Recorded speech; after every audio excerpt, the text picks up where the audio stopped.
بيبدأ الجزء الثاني من فيلم ذا موميا في مصر سنة 5000 قبل الميلاد، وبنكون مع ملك جامد اسمه الملك العقرب، وده كان جامع جيش رهيب من المصريين علشان يحارب بيه أعدائه ويمسحهم من على وش الأرض. بس للأسف الحرب ما مشيتش زي ما هو عايز، فيضطر ينسحب وهو والجيش اللي فضل معاه ويمشوا في الصحراء راجعين على مصر. بس الشمس كانت حارقة والدنيا كانت قاسية عليهم، العساكر بدأوا يقعوا واحد ورا التاني لحد ما فضلش غير الملك العقرب لوحده. وهنا عمل صفقة مع أنوبيس إله الموت عند المصريين زمان، طلب منه قوة خارقة وجيش لا يقهر يخلص بيه على كل أعدائه، والمقابل يبيع له روح للأبد. أنوبيس وافق وحول الصحراء كلها لواحة خضراء، وبعدها اداله جيش مرعب مسح بيه كل خصومه تماما، وساعتها الأسوارة بتاعته وقعت في الرمل. لكن بعد ما خلص اللي عايزه أنوبيس أخد منه روحه وسجنه للأبد.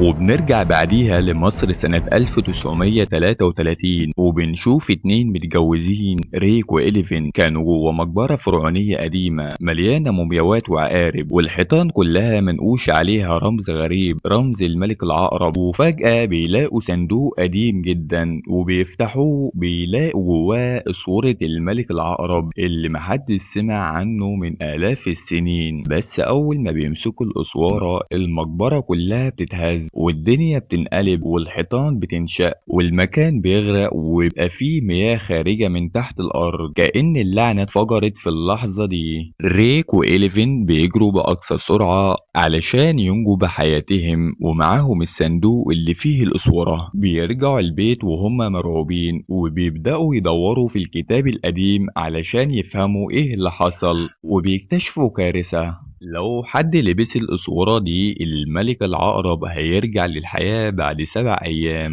وساعتها العالم كله هيكون في خطر حقيقي. وفي وسط ما هما بيتكلموا ابنهم إليكس بيفتح الصندوق وبيلبس الأسورة من غير ما يحسوا، وفي اللحظة ما بيلبسها بيخرج من الأسورة صورة سحرية للأهرامات وكأنها خريطة مسحورة بتقود لمصير. بس الكارثة إن الأسورة السحرية مش بتتفك من إيده مهما حاول.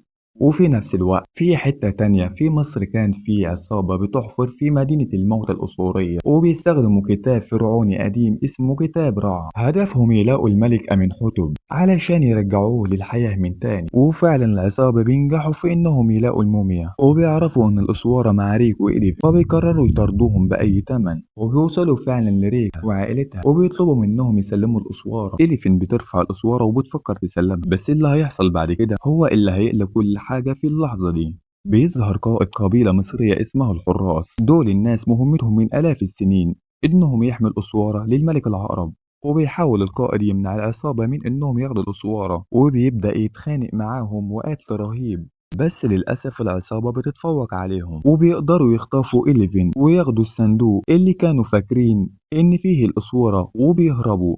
بس اللي ما يعرفوش العصابة إكس بيجري بسرعة لأبوه ريك وبيقول له على اللي حصل وبيوري له إن الأسوارة لسه في إيده ومش عايزة تتخلع. القائد بيتصدم لما بيشوفها وبيقول لها لريكا ابنك في خطر كبير، لو الملك أمنحتب رجع أول حاجة هيعملها إنه هيدور على الأسورة علشان يقدر يساعد للملك العقرب ويسيطر عليه. وبيشرح لهم إن اللي هيقتل الملك العقرب هو الوحيد اللي هيقدر يسيطر على الجيش، وعلشان كده أمنحتب عايز يستعيده ويقتله ويبقى عنده جيش لا يقهر يسيطر بيه على العالم كله. وفي الوقت ده العصابة كانت رابطين إليفين في مكان مهجور وبدأوا يقروا تعويذة من كتاب رع علشان يرجعوا أمنحتب للحياة. وفعلا الطقوس بتنجح وبيرجع مومياوات أمنحتب للحياة تاني. ولما بيفتح عين بيشوف واحدة من العصابة اسمها كيت وكانت شبه حبيبته القديمة أنيكس آمون، بيقرر يضحي بيها علشان يرجع حبيبته الأصلية للحياة. بس لما بيفتح الصندوق اللي سرقوه من إليفين بيتصدموا إن الأسورة مش موجودة أصلا. أمنحتب بيتجنن وبيؤمر العصابة إنهم يقتلوا إليفين فورا، لكن فجأة بيهجم ريك ومعاه رجال الحراس وبيقدروا ينقذوها في آخر لحظة. أمنحتب بيستخدم سحر الفرعوني وبيساعد 4 مومياوات محنطة علشان يخلصوا على ريك واللي معاه. بيطلعوا يجري ويركبوا أتوبيس، لكن المفاجأة المومياوات مش هتسيبهم بسهولة. بس ريك والقائد الحراس بيقدروا يتعاملوا مع المومياوات وبيقضي عليهم واحد ورا التاني. وهم لسه بيحاولوا يهربوا العصابة بتظهر تاني فجأة وبيخطفوا ابنهم إليكس وبيهربوا بيه وسط الضلمة. ريكي بيجري وراهم زي المجنون، بيحاول يلحقه بأي شكل لكن للأسف ما بيلحقوش. بيقف ريكي مصدوم، بس القائد الحرس بيطمنه ويقول له ما تقلقش، هما مش هيقدروا يأذوه لأنه لابس الأسورة، من غيره مش هيعرفوا يوصلوا لمكان الواحة اللي فيه روح الملك العقرب. وبيشرح لهم إن غابة الواحة دي هي نفس الغابة اللي شفناها في أول الفيلم، اللي كانت زمان صحراء ولما أنوبيس لعنها اتحولت لغابة مظلومة وسحرية. في الوقت ده أمينحتب بيقول لإليكس معنا 5 أيام بس يا إليكس، لو ما وصلناش للواحة قبل ما الوقت ما يخلص هموتك. إليكس بيبصله وهو خايف بس بيحاول يخبي خوفه. وبعديها كيتي بتيجي ومعاها 3 من رجال العصابة، بتقفل عليهم الباب وفجأة أمينحتب بيهجم عليهم وبيسحب أرواحهم علشان يرجع نفسه لشكله البشري بالكامل. وفي اللحظة دي ريك وإليفنت بيكونوا راكبين منطاد وطاروا على المكان اللي فيه أمينحتب وقلوبهم مليانة نار علشان ينقذوا ابنهم إليكس بأي تمن. تاني يوم الصبح أمينحتب بيقرا تعويذة غامضة من كتاب رع وبيعمل طقوس مظلمة بيرجع بيه حبيبته أنيكس آمون للحياة لكن في جسم كيتي. يعني دلوقتي كيتي بقت إنكس آمون. وبياخدوا بعض وبيتحركوا على غابة الواحة علشان ينفذ خطته الرهيبة، خطة السيطرة على العالم كله. ريك وإليفنت بيوصلوا للمكان بس للأسف أمينحتب كان سابقهم ومشي. إليكس كان سايب لهم مكان غابة الواحة بالضبط والطريق اللي مشي فيه. المجموعة كانت قريبة من بعد فيلة في أسوان،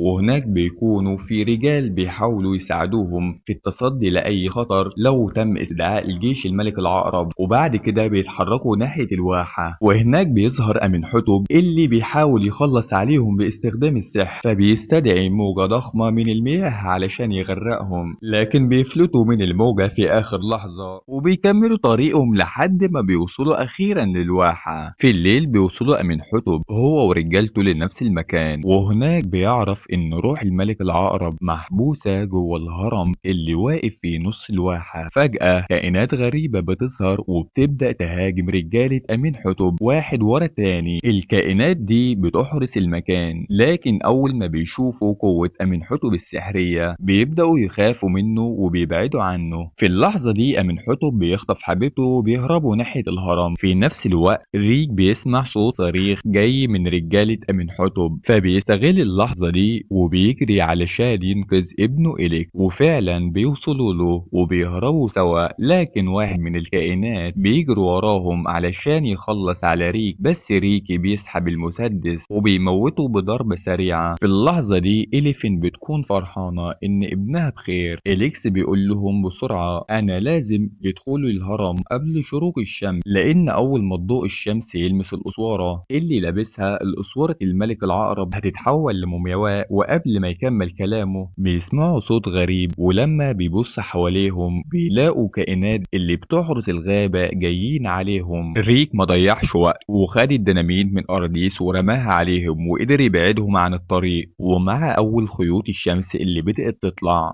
شال ابنه إليك وجري بيه بأقصى سرعة لحد ما دخل الهرم في آخر لحظة. وفجأة الأسورة اللي كان لابسها إليكس اتفكت لوحدها ورماها بعيد عنه. بعد شوية إليفين وأخوها جونسانا وصلوا هما كمان للهرم، وفجأة بتظهر إنكس آمون حبيبة أمينحتب وبسكينة في إيدها بتمشي ناحيتهم، لكن قبل ما حد يلحق يتحرك بتطعن إليفين وبتقع في حضن ريك، لكن للأسف بتفارق الحياة بين إيديه وبيبقى منهار من الصدمة. في الوقت ده مساعد أمينحتب بيلاقي الأسورة اللي وقعت وبيقرر إنه يخلي بيكر هو اللي يحرر جيش الملك العقرب ويكون هو المتحكم فيه. وبمجرد ما أمينحتب دخل الهرم بيتفاجئ إن كل قوته السحرية اختفت، لأن استخدام السحر جوه الهرم ممنوع تماما، وده معناه إن بقى إنسان عادي ومش هيقدر يقاتل الملك العقرب زي ما كان مخطط. وقتها ريك بياخد قرار بنفسه ويقول أنا اللي هدخل الهرم علشان أنتقم لإليفين. أول ما بيدخل مساعد أمينحتب غرفة الملك العقرب بيلاقي الأرض مليان عقارب زحفة، ولما بيرفع عينه بيشوف تمثال كبير للملك العقرب وتحتها فتحة صغيرة على شكل أسورة. في اللحظة دي المساعد بيحط الأسورة في الفتحة المخصصة لها علشان يحرر جيش الملك العقرب، وفعلا الجيش بيبدأ يتحرك ويخرج عن ثبوته. وفي الوقت نفسه بيكون قائد الحراس وصل هو ورجالته وبيستعدوا لمواجهة المعركة اللي قربت تبدأ. إليكس وهو قاعد مع خاله جون سنة بتجيله فكرة جريئة إن هو يسرق كتاب راعي السحري ويحاول يرجع والدته إليفين للحياة. في الوقت ده ريك بيدخل غرفة الملك العقرب وبيشوف المساعد أمنحتب بيحاول يكمل الطقوس في ريك بيقرر يخلص عليهم، لكن قبل ما يلحق المساعد يرفع ايده من الفتحة بيلاقيها اتحولت لعظم. ساعتها أمنحتب بيقرر يحرر الملك العقرب بنفسه علشان يقتله ويتحكم في الجيش، لكن انكس امون بتحاول توقفه وبتقوله مستحيل تقدر تواجهه دلوقتي لانك فقدت كل القوة وبقت انسان عادي. لكن بيرفض يسمع كلامها وبيصمم تنفيذ الخطة. وفجأة كل الرمل الصحراء بيتحول للون الاسود، وفي اللحظة دي بيظهر جيش الملك العقرب. قائد الحراس ورجالته بينطلقوا على طول، وفي اللحظة دي بيظهر جيش الملك العقرب وبدأوا معركة شرسة بينهم وبين جيش العقرب. وفي وسط المعمعة جون بيروح يشتت انكس امون، وده بيديله فرصة لإليكس انه يسرق الكتاب السحري. وبسرعة بدأوا يقرأ التعويذ الخاص برجوع الموتى للحياة، وفعلا إليفين بترجع للحياة. وفي اللحظة المناسبة بتمسك انكس امون من ايدها قبل ما تقتل جون سنة وبتنقذ اخوها. في الوقت ده ريك بيدخل مواجهة مباشرة مع أمنحتب وبيبدأ يتقاتلوا بعنف، وفجأة بيفتح باب كبير قدامهم وبيخرج منه الملك العقرب بنفسه، شكله كأنه مهيب مخيف، نصه إنسان ونصه عقرب ضخم. أمنحتب بيبص له وهو مصدوم ويقول أمنحتب بيحاول ينقذ نفسه، فبيقول لملك العقرب أنا هو اللي حرره، وبيشاور على ريك وبيقول له إنه واحد من أعدائه وجاي يقتله. الملك بيتعصب بسرعة وبيهجم على ريك، وقبل ما يخلص عليه بيشوف المساعد بتاع أمنحتب واقف قدامه فبيغير هدفه وبيهجم عليه وبيقتله في لحظة. في نفس الوقت قائد الحرس ورجالته بيقدروا يقضوا على جيش الملك العقرب وبتكون فرحتهم كبيرة، لكن الفرحة دي ما بتكملش لأنهم بيتفاجئوا إن قدامهم جيش كبير بأكتر من اللي لسه هازمينه. عددهم ضخم جدا ومعاه مفيش أي أمل للنجاة. في اللحظة دي ريك بيشوف رسومات هيروغليفية على الجدران بتوضح الطريقة الوحيدة لقتل الملك العقرب لازم يتنقح بالروح الذهبي عليه رمز النجمة. جونز بيفتكر إن شاف الرمح ده قبل كده كان مقفول، فريكي بيطلب منه يفتحه فورا. جون وإليكس بيشتغلوا سوا علشان يفتحوا الرمح، وبعد شوية مجهود بينجحوا وبيحدفوا ناحية ريك، لكن لسوء الحظ أمنحتب بيمسك قبل ريك وبيحاول يرميه على الملك العقرب علشان يقتله ويتحكم في الجيش، لكن ريك بيتدخل في آخر لحظة وبيمسك الرمح قبل ما يوصل للملك العقرب وبينقحوا بيه الملك العقرب بنفسه. بمجرد ما بينقح الملك العقرب بيبدأ ينهار وهو والجيش بتاعه وبيختفوا بالكامل قبل ما يقدروا يقضوا على القائد الحراس ورجالته. لكن تدمير الملك العقرب بيبدأ الانهيار للواحة كلها، الأرض بتتفتح تحت ريك وأمنحتب وبيكون على وشك الوقوع في حفرة نار عميقة. ريك بيصرخ لمراته إليفين إنها تهرب فورا علشان تنقذ نفسها، لكن بترفض تسيبه وبتيجي عليهم وبتسحبهم من الحفرة في آخر لحظة. أما أمنحتب فلما يطلب من إنكس أمون إنها تساعده بتخاف وبتجري وتسيبه، فبيبص حواليه ويفهم إنها خانته ويسيب نفسه يقع في حفرة النار وبيموت. واثناء ما انكس امون بتحاول تهرب من الفوضى اللي بتحصل بتقع في حفرة مليانة حشرات مفترسة وبتاكل لحم البشر ومش بتقدر تنجو وبتكون نهايتها هناك.